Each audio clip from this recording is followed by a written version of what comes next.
हरे कृष्णा। सनातन धर्म में यूँ तो हर महीने का विशेष महत्व है, लेकिन माघ मास का कुछ अलग ही स्थान है। मान्यता यह है कि इस महीने में श्री कृष्ण भगवान की पूजा करने से व्यक्ति की सभी मनोकामनाओं की पूर्ति होती है। इस मास का धार्मिक ग्रंथों में भी विशेष महत्व माना गया है। धार्मिक ग्रंथों के अनुसार इस महीने में काले तिलों से पूजा करने से शनि ग्रह के कुप्रभाव से भी राहत मिलती है। इसके अलावा इस दौरान काले तिलों से पितृ तर्पण किया जाए तो पितृ दोष से भी मुक्ति मिलती है। माघ महीने में श्री कृष्ण की पूजा में लड्डू का भोग लगाना चाहिए। विद्वानों के मुताबिक कन्हैया जी को लड्डू का भोग लगाने के बाद उसे ब्राह्मणों को दान कर देना चाहिए। ऐसा करने से व्यक्ति को जीवन में आने वाले परेशानियों से राहत मिलती है, लेकिन भोग लगाते समय ध्यान रखें कि तुलसी के पत्ते जरूर डालें। तो दोस्तों, आज हम माघ मास के महात्म के 15वें अध्याय की कथा का श्रवण करेंगे। कार्तवीर कहने लगा कि हे भगवान, वह राक्षस कौन था और कांचन मालिनी कौन थी? उसने अपना धर्म कैसे दिया और उनका साथ कैसे हुआ? हे ऋषि, अत्रि ऋषि के संतानों के सूर्य, यह कथा सुनाकर मेरा कौतूहल दूर कीजिए। तब दत्तात्रेय जी कहने लगे कि हे राजन, इस पुरातन विचित्र इतिहास को सुनो। कांचन मालिनी नामक एक सुंदर अप्सरा थी जो माघ मास में प्रयाग में स्नान करके कैलाश पर जा रही थी। तब उसको मार्ग में जाते हुए हिमालय के कुंज से एक घीर राक्षस ने देखा।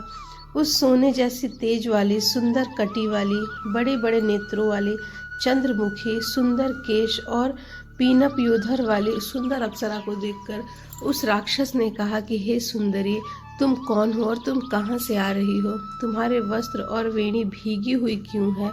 तुम आकाश मार्ग से कहाँ जाती हो और किस पुण्य के प्रताप से तुम्हारा शरीर ऐसा तेजस्वी और रूप ऐसा मनोहर है? तुम्हारे गीले वस्त्र से मेरे मस्तक पर गिरे हुए एक बूंद जल से मेरे क्रूर मन को एकदम शांति प्राप्त हो गई। इसका क्या कारण है? तुम बड़ी शीलवती प्रतीत होती हो, इसका कारण मुझसे कहो।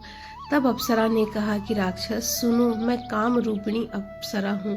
मैं प्रयाग में संगम में स्नान करके आ रही हूँ, इसी से मेरे वस्त्र भीगे हैं।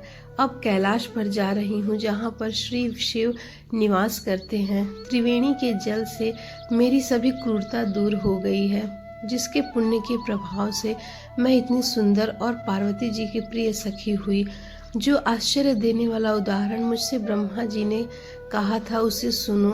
मैं कलिंग देश के राजा की वैश्या थी। रूप, लावण्य और सुंदरता में अपूर्व थी। मेरी सुंदरता पर सारा नगर मोहित था और मैंने अनेकों प्रकार के भोग भोगे। अनेक प्रकार के वस्त्र और आभूषणों की घर में कोई कमी नहीं थी। कई कामी पुरुष आपस में स्पर्धा ही से मृत्यु को प्राप्त हो गए।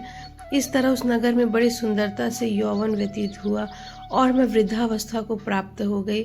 तब मेरे मन में विचार उत्पन्न हुआ कि मैंने अपनी सारी आयु पापों में ही व्यतीत कर दी।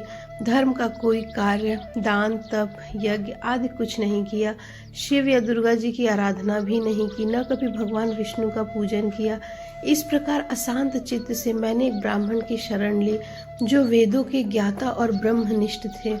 मैंने उनसे पूछा कि मेरा उद्धार किस प्रकार हो सकता है। तब महाराज, साधु सज्जन अच्छे और बुरे सभी पर दया करते हैं, इसलिए मुझ दीन पर भी कृपा करके मुझ कीचड़ में डूबी हुई को पकड़कर उबारा। क्षीर सागर क्या हंस को ही दूध देता है, बत्तख को नहीं देता? तब वह ब्राह्मण, राजा का पुरोहित, इन सब बातों को सुनकर मुझ पर दया करके कहने लगा कि तू ब्रह्मा के क्षेत्र में अर्थात प्रयाग में जाकर माघ मास में त्रिवेणी संगम में स्नान कर, परंतु मन में अशुभ क्रिया का विचार नहीं करना।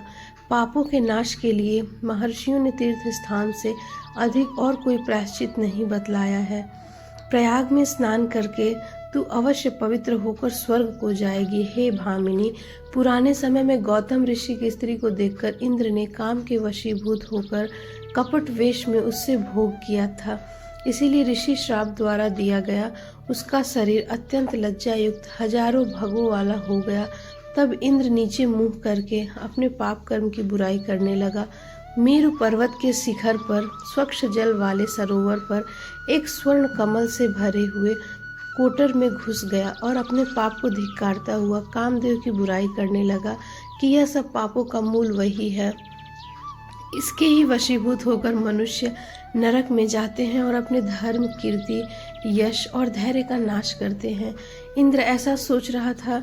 इंद्र के बिना सारा देवलोक शोभाहीन हो गया। तब देवता, गंधर्व, किन्नर, लोकपाल, इंद्राणी के सहित बृहस्पति जी भी जाकर पूछने लगे कि महाराज, इंद्र के न रहने से स्वर्ग ऐसा शोभाहीन हो गया है जैसे सतपुत्र के बिना श्रेष्ठ कुल। इसलिए स्वर्ग की शोभा के लिए कोई क्रिया सोचिए, इस विषय में देर नहीं लगानी चाहिए। तब बृहस्पति जी कहने लगे कि इंद्र ने बिना सोचे विचारे जो कर्म किया है उसका फल भोग रहा है, सो वह कहाँ है मैं सब जानता हूँ।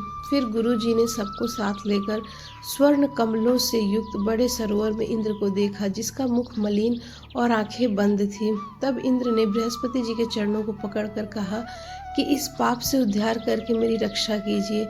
तब बृहस्पति जी ने इंद्र से कहा कि प्रयाग में स्नान करने से ही तुम पाप मुक्त होगे।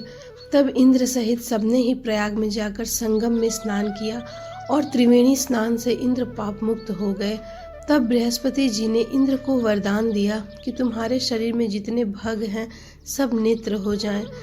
तब इंद्र ब्राह्मण के वर से 1000 नेत्रों से ऐसा सुशोभित हुआ जैसे मानसरोवर में कमल शोभायमान होते हैं।